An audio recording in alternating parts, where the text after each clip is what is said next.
யாக்கோபின் தேவன் என் தேவன், எனக்கென்றும் துணையவரே.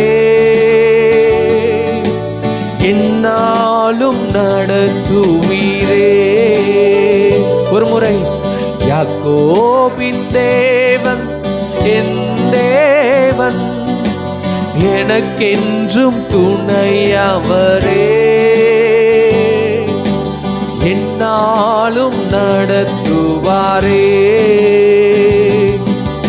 ஏதும் இல்லை என்ற கவலை இல்லை, துணையாளர் என்னை விட்டு விலகவில்லை.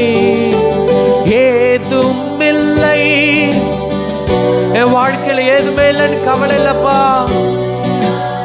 நீங்க எங்களை விட்டு விலகாம இருக்கிறீங்களே.